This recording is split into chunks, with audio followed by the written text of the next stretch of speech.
Los investigadores lo describieron como una posibilidad entre 1.000.000. Un pequeñísimo error de fabricación en un sobre llevó al descubrimiento de un asesino que estaba dispuesto a matar a personas inocentes solo para librarse de la persona a la que en realidad quería ver muerta.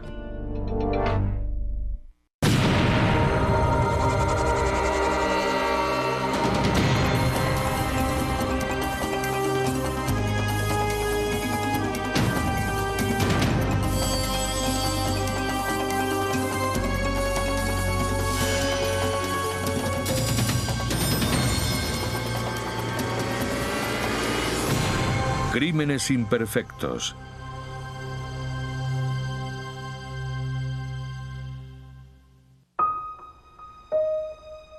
Era una mañana de lunes como cualquier otra en la empresa de seguros Transamerica Title en Tempe, Arizona. Solo había 4 empleados, todos amigos, cuyo trabajo consistía en introducir datos en el ordenador. Julie Williams, de 46 años, llevaba 2 meses trabajando en Transamerica. Había encontrado un trabajo nuevo. Las cosas le iban muy bien. Estaba contenta. Cuando hablaba con ella por teléfono me decía que todo le iba muy bien y que empezaba a tener una sensación de paz y de alegría en su vida. Un lunes por la mañana, Julie tomó un vaso de agua alrededor de las 9. Después de tomar un trago, dijo que le quemaban los labios y la lengua y advirtió a sus compañeros de trabajo de que no bebieran el agua. Fue al cuarto de baño y los demás se quedaron muy preocupados. Los otros empleados estaban confusos. Se sirvieron agua del refrigerador y la probaron. Les quemó la boca y tuvieron que escupirla. Julie, por su parte, no volvió del cuarto de baño. Estaba en uno de los váteres y no podían abrir la puerta porque el cuerpo de ella lo obstruía. Alguien tuvo que entrar por arriba o colarse por debajo. Encontraron a Julie inconsciente sin respuestas físicas. Unos minutos después, llegó la ambulancia y la llevaron al hospital. Estaba en coma y para entonces ya sabíamos que era algo muy serio y los doctores nos decían que teníamos que ir rápidamente porque no sabían lo que podía durar. Al principio, los doctores pensaron que Julie había sufrido un ataque masivo, pero era algo todavía peor.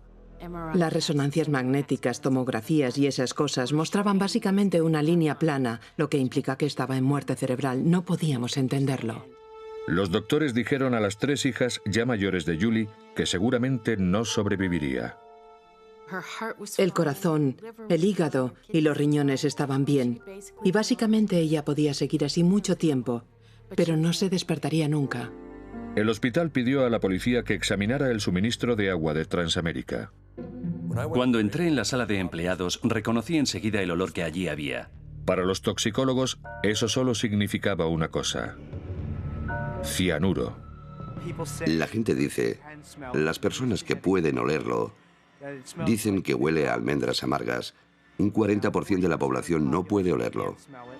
Como precaución enviaron al laboratorio todo lo que había dentro de la habitación donde estaba el agua.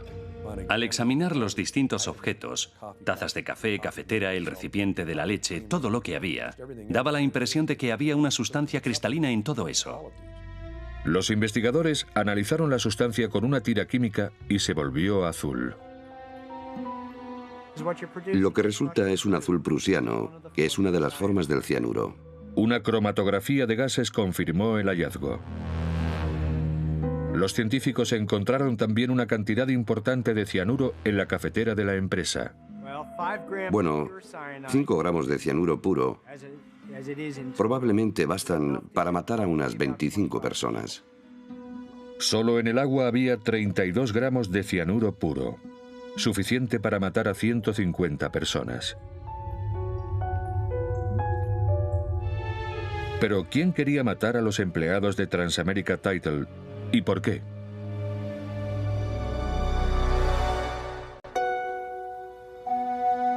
«48 horas después de que Julie Williams ingiriera una cantidad importante de cianuro, sus 3 hijas tomaron la difícil decisión de desenchufar la máquina que la mantenía con vida.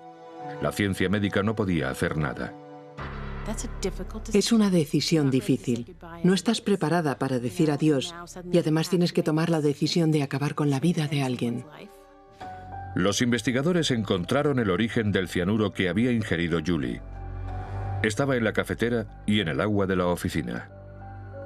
No habría sido difícil que hubieran muerto las 4 personas de la oficina porque el cianuro es un veneno muy fuerte.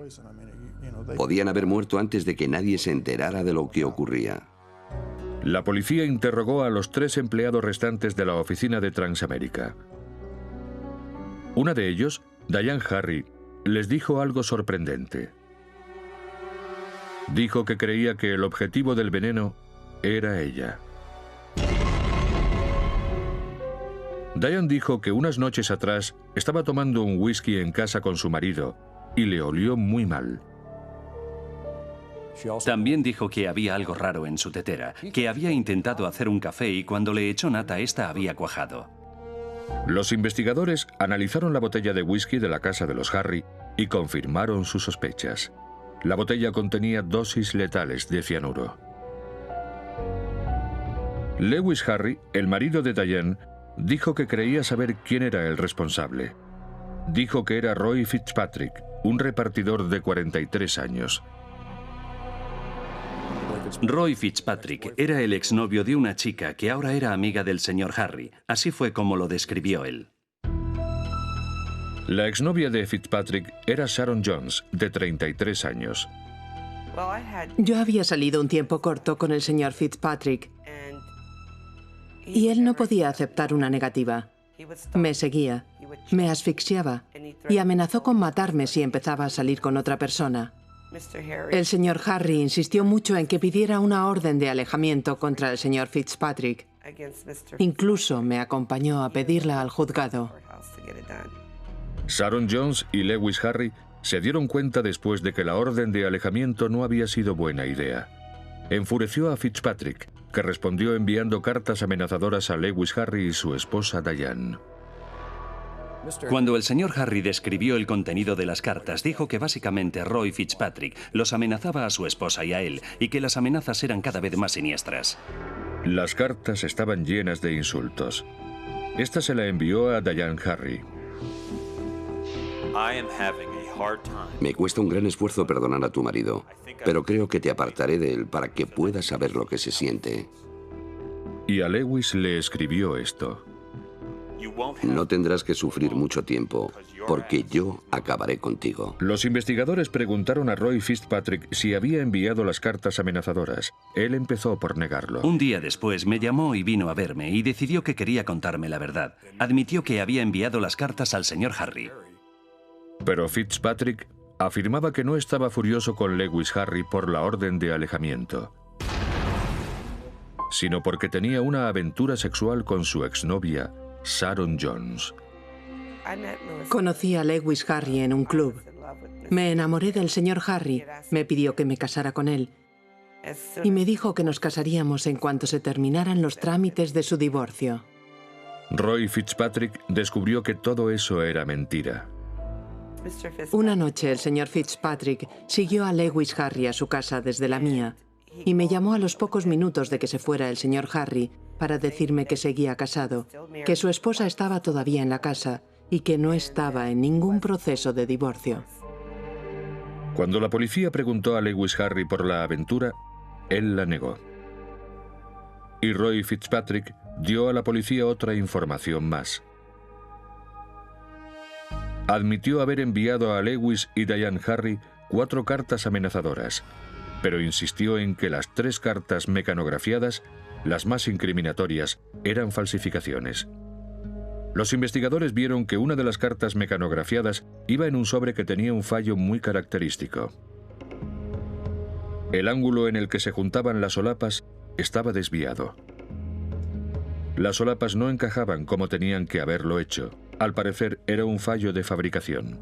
Cuando estás en esto tanto tiempo, sabes que este es un hallazgo significativo y cuando se trata de un caso de asesinato, termina por convertirse en una evidencia física muy importante.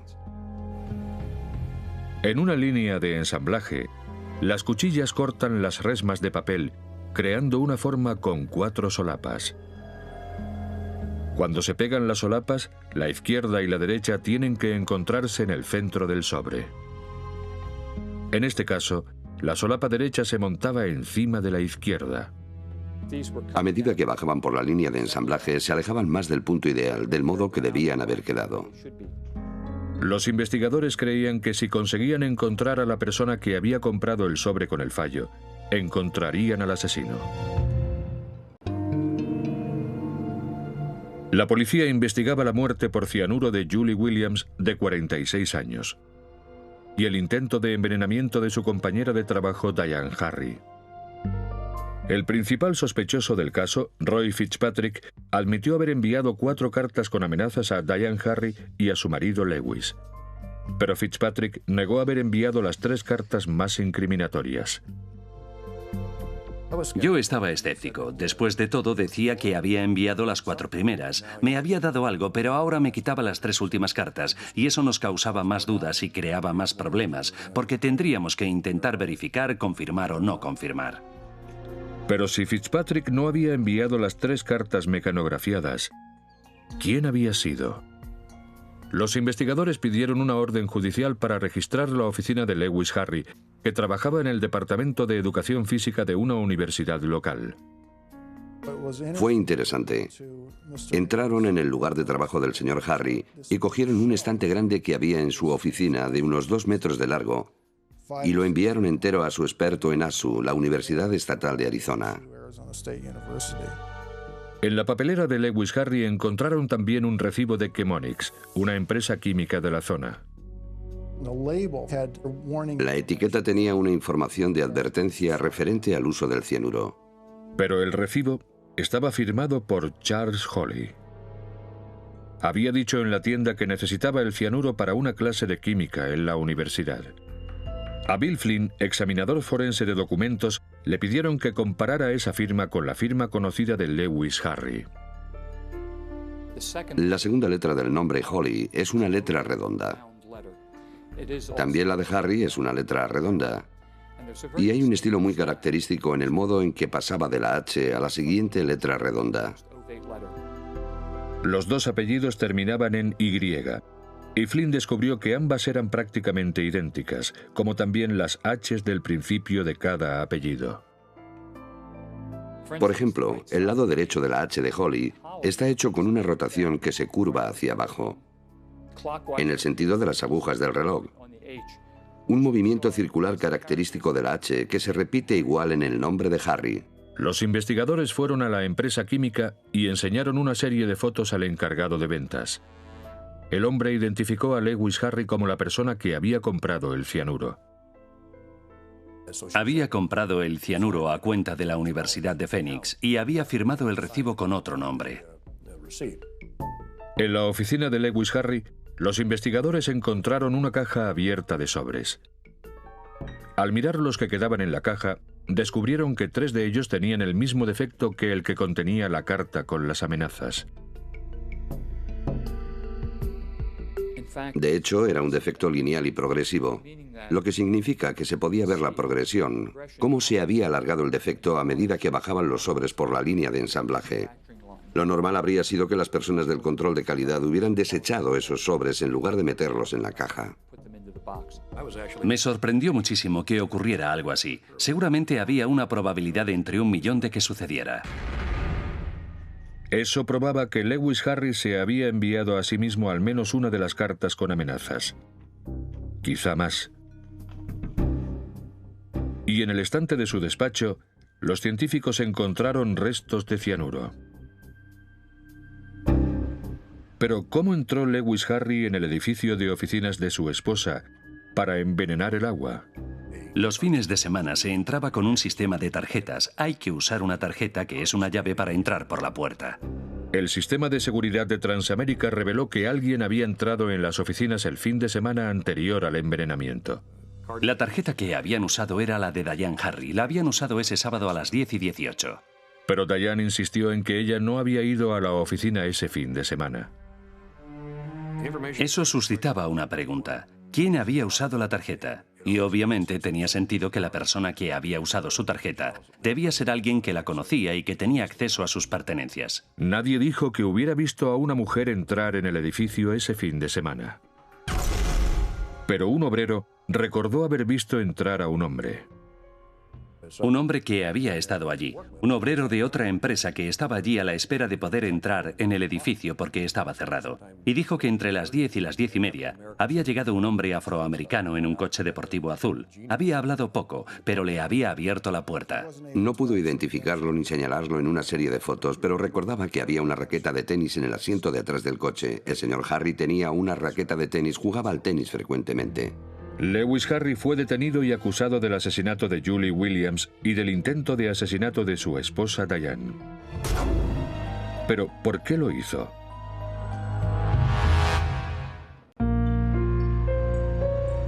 Aproximadamente un año después del asesinato de Julie Williams, Lewis Harry, de 32 años, fue juzgado por asesinato y por el intento de asesinato de su esposa Diane.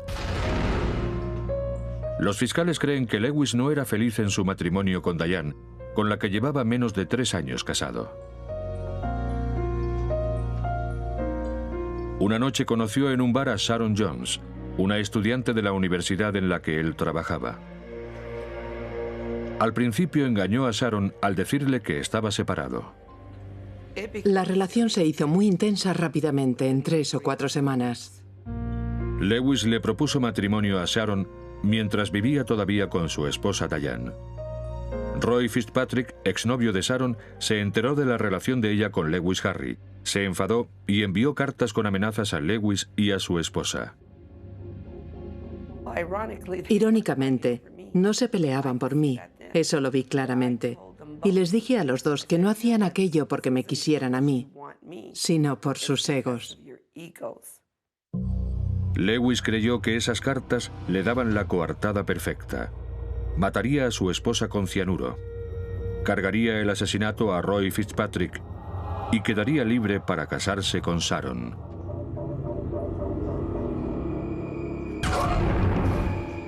Mecanografió 3 cartas más, todavía más incriminatorias que las originales, y se las envió a sí mismo. Pero Lewis usó un sobre que tenía un fallo de fabricación y que lo vincularía con esas cartas. Lewis compró el cianuro en una tienda de la zona con un alias, pero el análisis grafológico forense dictaminó que había firmado él el recibo. Lewis intentó matar a su esposa echando cianuro en la botella de whisky, pero ella dejó de beber por el olor que desprendía. También le puso cianuro en la tetera, pero tampoco tuvo éxito.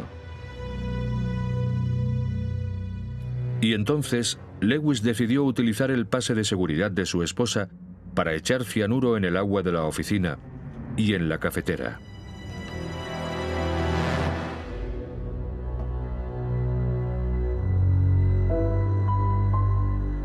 El lunes por la mañana, Julie Williams fue la primera en beber agua e ingirió una dosis de cianuro importante. Fue una víctima inocente de un matrimonio que no iba bien. Me alegro mucho de que no pueda volver a hacerle daño a nadie. Y me siento muy agradecida a un sistema que protege a sus miembros de personas que no pueden controlar sus actos o que toman malas decisiones en su vida. La esposa de Lewis y su novia se sentaron juntas en el juicio. Ninguna de ellas lo consideraba capaz de asesinar. Las 2 chicas se sentaban allí, 2 mujeres que miraban con malos modos y apoyaban claramente a Lewis Harry. Los fiscales ofrecieron también lo que creían que era un posible móvil económico. Diane Harry tenía un seguro de vida por $75.000 y el beneficiario era él. Si ella moría, el beneficiario era él, el dinero sería para él. Lewis Harry fue juzgado y declarado culpable de asesinato en primer grado y 4 cargos de intento de asesinato.